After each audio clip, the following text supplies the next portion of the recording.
这是一张相当珍贵的协和式客机的照片。照片当中呢，它在4架法国战斗机的护航下，在吉布提上空进行编队飞行。那么问题就来了，为什么它能够在跨洋飞行期间长时间的保持超音速，而大多数的战斗机却只能在短时间维持超音速呢？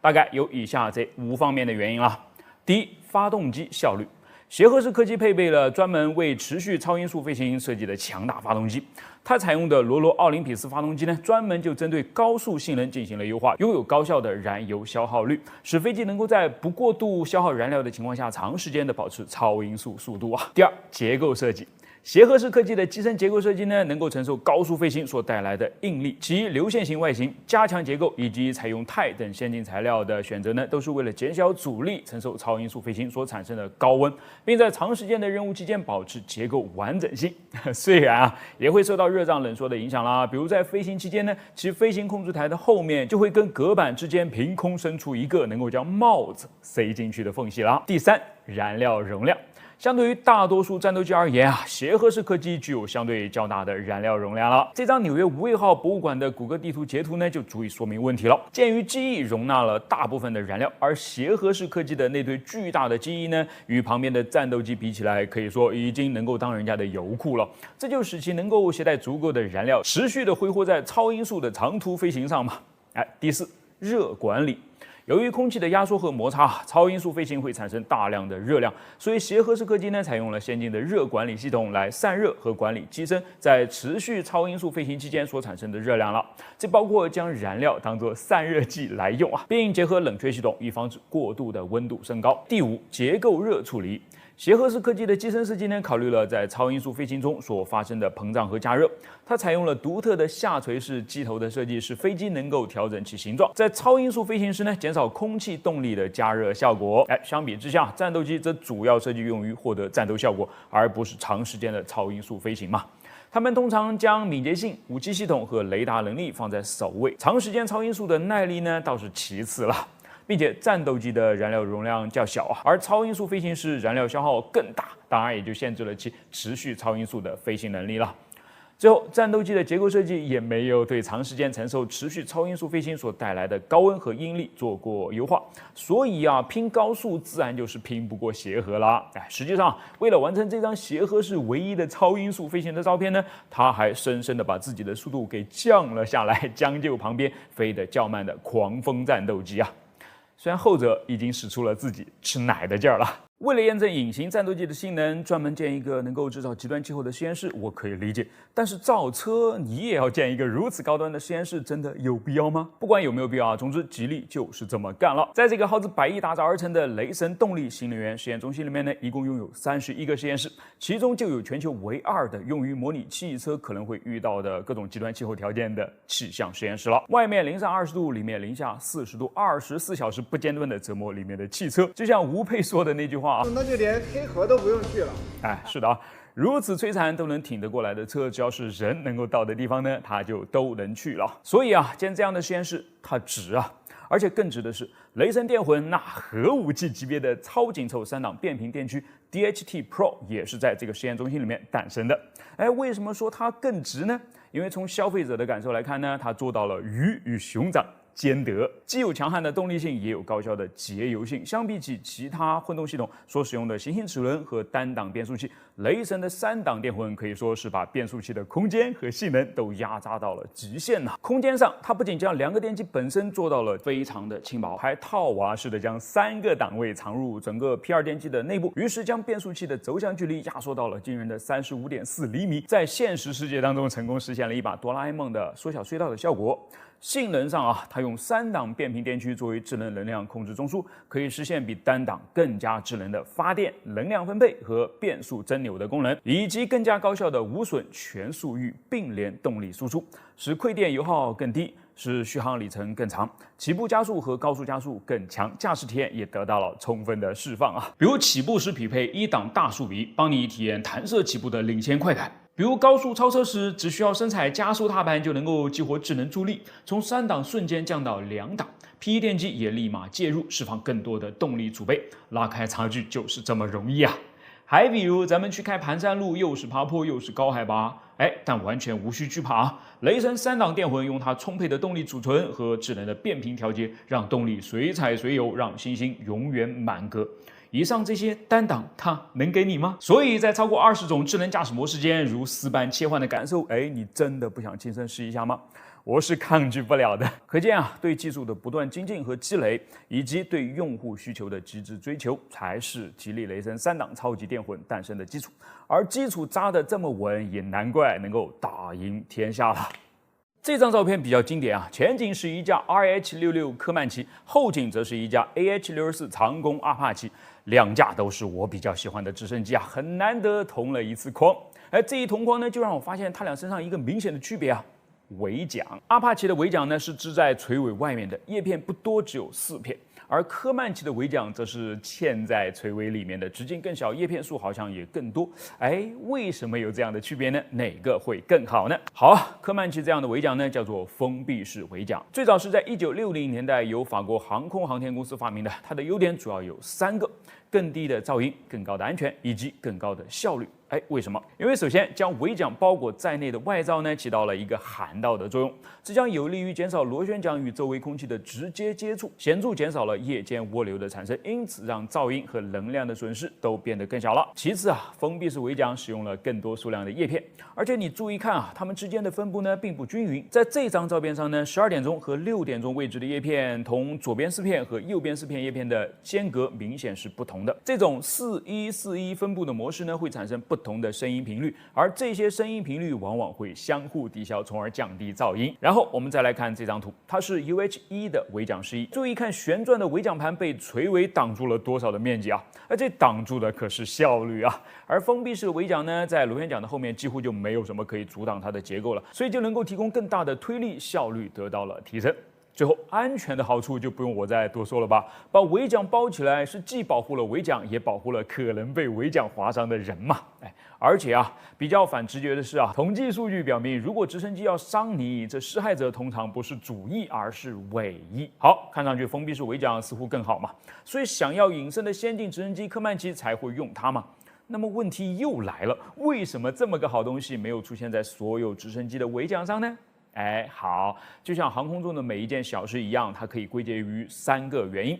成本、重量和复杂性。封闭式尾桨成本更高，而且更复杂，设计桨叶、导管、稳定器等所需的工作量呢相当大，而大多数直升机的设计更愿意将预算用于其他方面。封闭式尾桨的维护成本也比传统尾桨要高啊，这再次增加了它的总成本，并增加了维护所需的停飞时间。另外，它重量更重，尾部多出来的所有材料都增加了重量嘛。这对于中小型直升机来说呢，可能是一个严重的问题，因为它们对重心更为敏感啊。而另一方面，封闭式尾桨在较大直升机上所带来的效率提升也并不明显，所以大号直升机根本就不惜得瞟它一眼。最后还得要考虑离地间隙的问题啦。封闭式尾桨通常被放置在与尾梁成一条直线的位置，所以直升机的离地间隙就限制了它的尺寸了。任何更大直径的旋翼都会离地面太近，并且有尾部撞击的危险了。而反过来啊，传统的尾桨则可以放置在尾部的高处，方便带有更大尾桨的大型直升机使用。基于这些原因，封闭式尾桨仅在急救直升机、私人直升机和观光直升机当中受到欢迎，因为它们安静且安全的尾桨呢，非常适合这些经常有地面人员出没，以及医院和旅游景点等需要低噪音的区域啦。2000年，鲨鱼皮泳衣第一次出现在悉尼奥运会上。澳大利亚游泳运动员伊恩·索普穿着这件鲨鱼皮泳衣，一举揽获3枚金牌。首次亮相的鲨鱼皮泳衣呢，轰动了整个世界。穿上它游泳能够提升速度大约3%到7.5%，强大的提速功能仿佛给运动员开了加速的 buff。据说一件鲨鱼皮泳衣为了保证效果，只能穿6次，但是售价竟然高达7000元人民币。为了保证比赛的公平性呢，这种昂贵的泳衣于2010年起被国际泳联全球禁用了。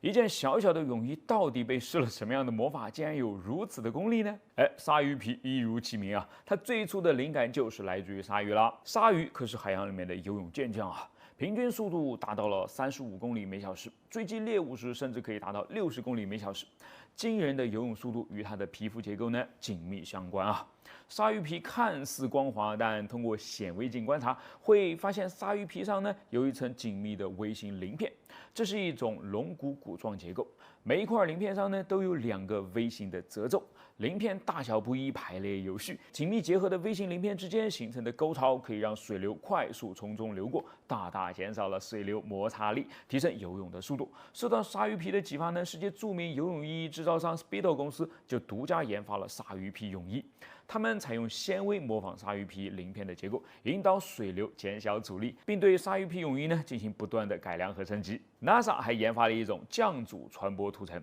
这种涂层增速效果明显啊，帮助美国星条旗队赢得了1987年美洲杯帆船赛的冠军。虽然这种材料和鲨鱼皮泳衣最后都被禁赛了，但名声大噪的鲨鱼皮呢，已经被更多行业看到了。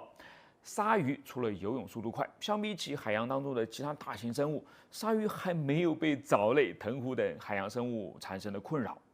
原来啊，鲨鱼皮除了提速，还具有天然抗污的能力啊。鲨鱼皮肤上的微型褶皱呢，能够减少微生物和皮肤的接触面积，微生物在鲨鱼皮肤上抓不牢、站不稳，更容易被海水冲刷掉嘛。科学家就由此获得了灵感，开发出了一种传播涂层，打开了无毒环保的房屋设计新思路啊。海上船只航行久了，浸泡在海水里面的船身呢，就会吸引藤壶等生物。如果船只不使用防护涂料，不出2个月，船底就会被各种海洋附着生物呢覆盖得面目全非，这会对船只带来重大的影响。船只航行受阻，不仅会大大降低航行的速度，增加燃料的消耗，还会加速船身腐蚀，缩短船只的使用寿命。因此，防污防腐涂料一直是船舶工业研究的热门课题啊。过去呢，人们对这些讨厌的附着生物往往采取的是最暴力的毒杀策略，但这无疑会对海水造成污染嘛。对海洋里面的其他生物也会造成不必要的伤害。美国佛罗里达大学的材料科学研究小组呢，就利用鲨鱼皮的原理，研制出了一种对环境无害的船舶保护涂层。它由数十亿个微小的菱形凸起物组成，在小功率电流的作用下呢，这些菱形凸起物通过动态变化，能够有效地避免藻类、贝类等生物的附着。鲨鱼皮除了在海洋当中大放异彩啊，科学家还计划在风力电机的叶片上铺设鲨鱼皮涂层。实验表明，这些涂层呢可以减少扇叶与空气的阻力，同时还能够减轻扇叶的重量，从而提高发电的效率。一台风力电机的电流输出量将提高5%到6%。哎呀，鲨鱼一定不知道啊，自己为了生存进化出来的皮肤，竟然能够为人类各行各业带来这么多的福利啊！来看一个实验，国外一个博主用钛合金打印了3个壁厚各不相同的微型潜艇，然后分别把它们放到一个能够制造出海底3000米，也就是300个大气压的枪室当中测试，看看它们会不会内爆。结果呢，不出意外啊，壁厚最薄的那个在加压到大约150巴时就绷不住了，瞬间内爆。整个过程哪怕慢放起来，也就持续了1帧。想象一下，如果这个微型潜艇里面有微型人类的话，那得是有多惨烈啊！而刚刚遇难的泰坦号里面曾经就装着的是5个鲜活的人类了，并且击碎他们的压力是前者的2倍多。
从1912年4月15日起，泰坦尼克号已经在北大西洋海底3800米处呢沉睡了1个多世纪。如今其残骸还在，但是它还能存在多久呢？几十年、几百年，还是几千年？好，咱们今天就来科学的探讨一下啊。首先，影响泰坦尼克号残骸消失的主要因素大概有以下几个：第一，海水腐蚀。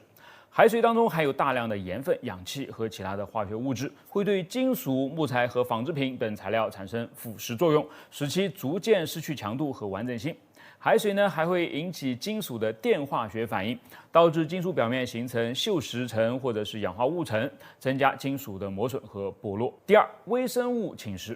海底存在着一种以铁为食的细菌，称之为哈尔蒙菌。这种细菌呢会在泰坦尼克号的钢铁表面形成生物膜，利用钢铁中的铁元素作为能量的来源，同时释放出一种酸性物质，加速钢铁的腐蚀过程。哈尔蒙菌还会产生一种粘性物质，将钢铁表面的碎片粘在一起，形成一种类似锈的结构，称之为锈柱。锈柱会随着时间的推移而增长或者是断裂，导致钢铁表面的大量流失啊。相对来说，由铜制造而成的螺旋桨呢就会好得多了。海洋细菌更难吃它们，因此可能是泰坦尼克号上面保存最久的部分之一了。第三是洋流的冲刷。泰坦尼克号沉没的海域呢，受到了北大西洋环流的影响，海水会以每小时1.6公里左右的速度在残骸周围流动。这种洋流呢，会对残骸产生冲刷的作用，使其受到机械磨损和震动的影响。洋流还会携带大量的沉积物，如沙粒、泥土和有机物等等，在残骸上形成一层厚厚的覆盖物。这些沉积物呢，会改变残骸的重量和稳定性，增加其下沉和倾斜的风险。最后一个呢是人为干扰啦。泰坦尼克号的残骸于1985年被发现，自打那个时候起呢，由于其历史和文化价值，就吸引了许多探险者、科学家和游客前往参观和研究。这些人类活动不可避免的都会对残骸造成一定程度的干扰和破坏嘛，比如像触碰、撞击、拖拽、取走或遗留物品等等。此外，一些非法的打捞行为也会对残骸造成损失，如盗取或者是破坏残骸上面的贵重物品、艺术品和文物等等。所以，根据以上这些因素我们就可以推断出泰坦尼克号残骸消失的过程了。它们大致可以分为以下这几个阶段。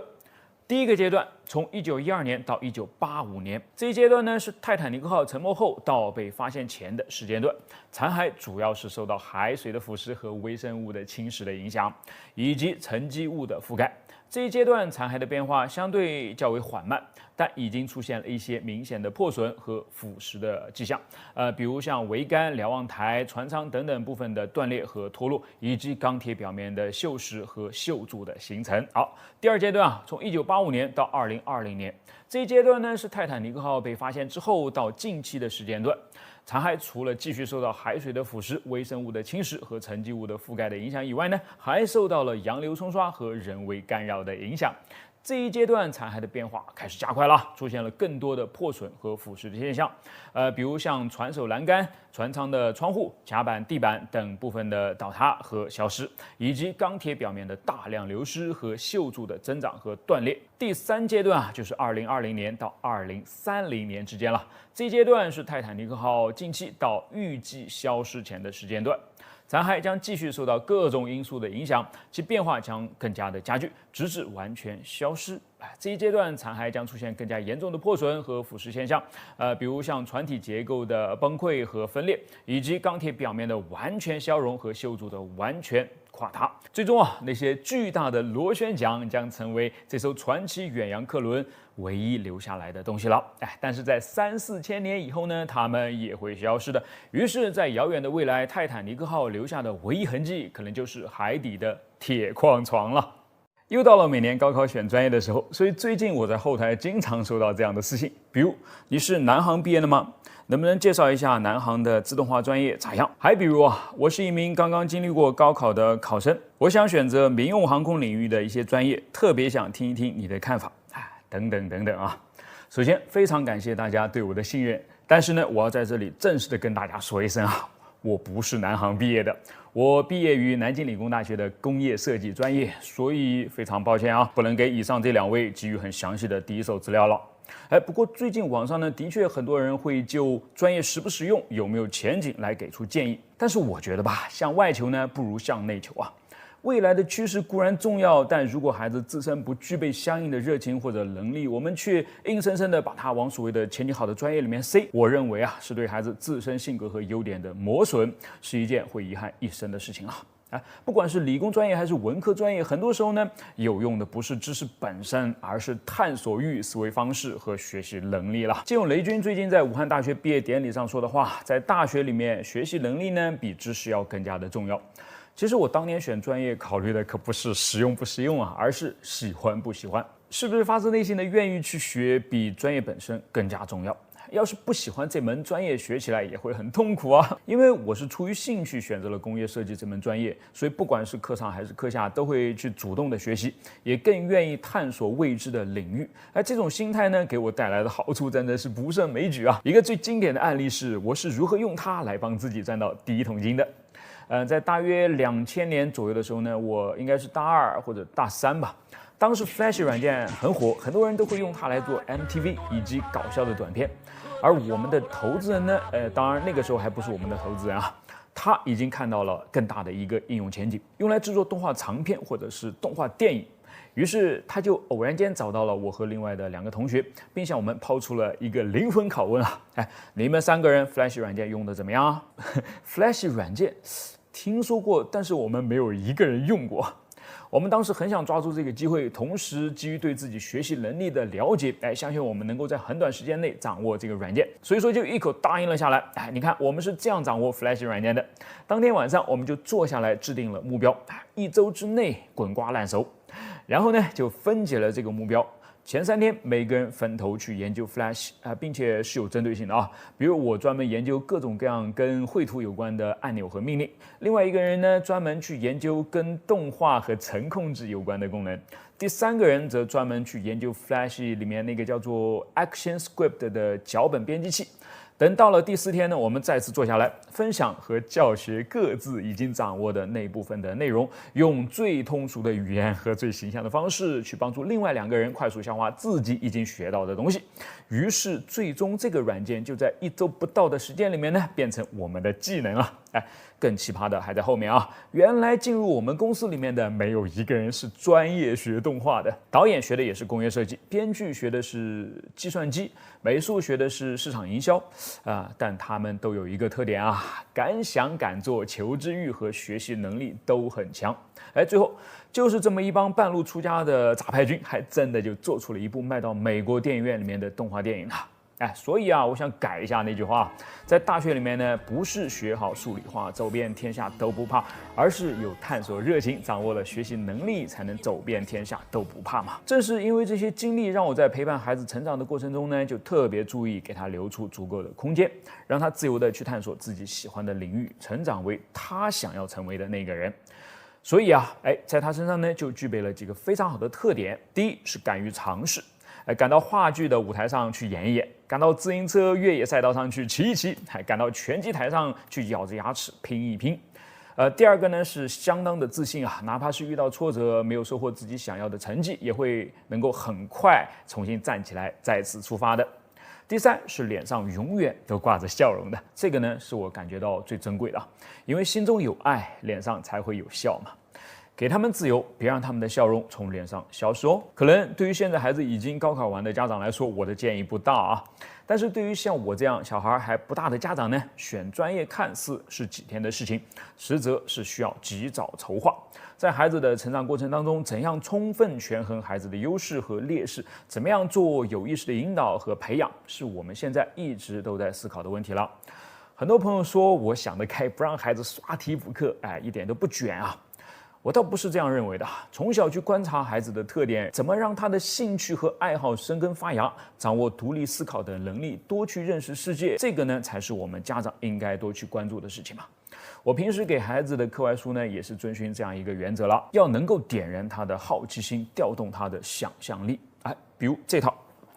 3D 图解世界就堪称这个暑假的绝配啊！一共有12册，把万事万物剖开来，立马就能够激发孩子的阅读热情了。比如把协和式飞机给剖开了，里面会是什么样子呢？把自由女神像也剖开，它里面又藏着些什么呢？还有印第安人的帐篷，我们的眼睛，陆龟的身体，哇，真的是明面上一套，背地里面另一套哦。没有这套书，你还真就是不知道呢。在我看来啊，它像是给了孩子一双透视眼一般，让他们能够更加深入地了解这个多彩的世界。通过2000幅立体图，将1200余个知识点不动声色地交到孩子的手里面，从里到外，从微观到宏观，由浅入深，由结构引出原理，帮助孩子搭建完整的认知体系。当然，这套书呢也很契合现在的科学课程啊，能够帮助孩子尽早进行逻辑思维启蒙。这种思维能力恰好也是最近的中考题、高考题在考察的点，非常适合给孩子阅读了。这是阿波罗飞船的返回舱，其实几乎所有的返回舱呢都是差不多长成这样的啊。它们的底部在重新进入大气层的时候呢，会变得非常的热，那么问题就来了，这些热从何而来呢？很多人会回答啊，来自空气的摩擦。但是这是一个误解，摩擦实际上是此加热过程中的一个次要因素了，而罪魁祸首呢是压缩。让我来解释一下啊，当返回舱重新进入大气层时呢，它的飞行速度非常之高啊，通常为每秒几公里，这就意味着它的移动速度比空气中的声速还要快得多。后者在海平面上的速度约为每秒343米，因此啊，此时的返回舱呢是处于高超音速状态的，它前面的空气无法足够快的避开它，结果啊，这些空气呢就被返回舱的运动挤压和压缩了，这会急剧增加空气的压力和温度。根据理想气体定律啊，对于固定量的气体，压力和温度成正比。因此，如果压力加倍，温度也会加倍。然后压缩空气通过传导和辐射，将热量传递到了返回舱的表面。这就使得返回舱的底部和其他部分呢变得非常的热了，有时可以达到数千摄氏度。热量会导致返回舱材料融化或者蒸发。这就是为什么它们需要强大的隔热罩来保护自己的原因了。所以总结起来啊，热能来自于返回舱的动能。当返回舱由于阻力和重力而减速时呢，它会失去动能，其中的一些动能通过压缩空气转化为了热量，另外一些则以声音和冲击波的形式消散到大气当中去了。波音747啊，拥有一个非常标志性的驼峰造型，而且到了后期，这个驼峰还越变越长。